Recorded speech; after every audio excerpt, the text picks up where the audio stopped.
Diamond city સુરતમાંથી વાલીઓની ઊંઘ ઉડાવી દે તેવો એક અત્યંત ચોંકાવનારો કિસ્સો પ્રકાશમાં આવ્યો છે।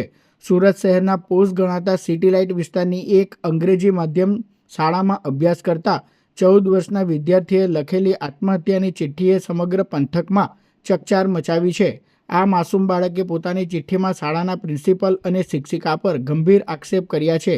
સિટી લાઇટની ઇંગ્લિશ મીડિયમ સ્કૂલમાં અભ્યાસ કરતા વિદ્યાર્થીએ ચિઠ્ઠીમાં લખ્યું હતું કે પ્રિન્સિપલ અને ટીચર મને મારે છે, હું આત્મહત્યા કરવા જાઉં છું। આ શબ્દો વાંચતા જ પરિવાર સ્તબ્ધ થઈ ગયો હતો।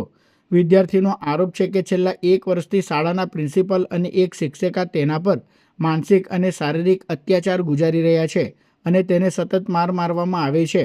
જોકે આ અંગે શાળાના લોકભારતી મંડળના ટ્રસ્ટી દિનકર નાયકે જણાવ્યું હતું કે વિદ્યાર્થી વર્ગમાં તોફાન કરતા તેના વાલીને પણ જાણ કરી હતી અને આ જે ચિઠ્ઠી લખવામાં આવી છે એ વિદ્યાર્થીએ લખી ન હોવાનું તેઓ જણાવી રહ્યા છે।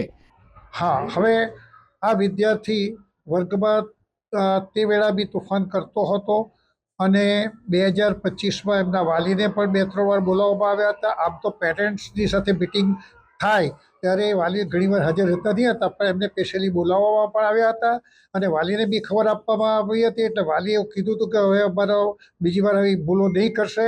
એ વિદ્યાર્થીએ પણ નોટ લખી આપી હતી કે ભાઈ હું હવે ફરીથી નહીં કરીશ।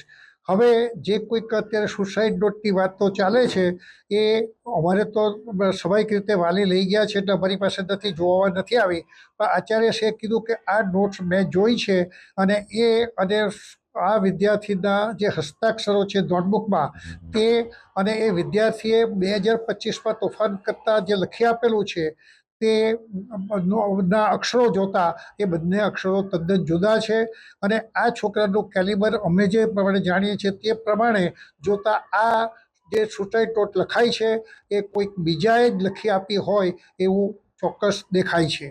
જાણવા મળ્યા મુજબ આ મામલે હજુ સુધી કોઈ સત્તાવાર પોલીસ ફરિયાદ નોંધાઈ નથી। જો કે સોશિયલ મીડિયા અને સ્થાનિક સ્તરે આ ચિઠ્ઠી વાયરલ થતાં શાળા પ્રશાસન સામે લોકોનો રોષ ફાટી નીકળ્યો છે। આ મામલે તંત્ર હવે કેવા પગલાં ભરે છે તે જોવું રહ્યું।